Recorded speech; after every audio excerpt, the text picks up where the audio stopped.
Good afternoon, Uncle Bill.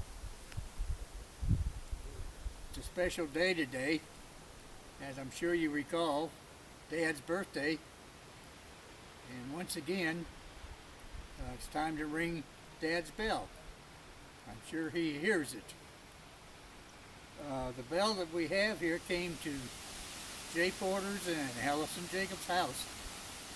And Jay has been working feverishly, is that the word? To get the bell cleaned up.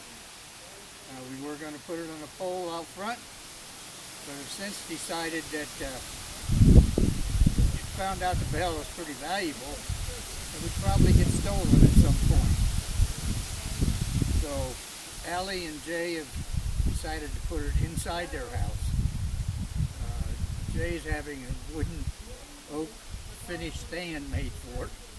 Put wheels on it so we can wheel it outside and ring it every now and then. Afraid if we ring it in the house, Allie won't have any china left. So, hope you're feeling better. I'm still above the grass, and I hear that you are. So I want to give it some rings here in honor of our father. So stand back. You want to get a close-up of it first, Allie? Sure. Of the silver.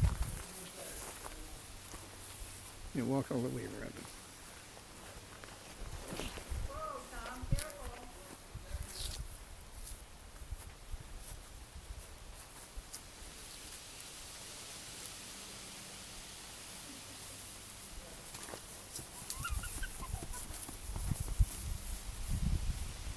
Okay, whenever you're ready.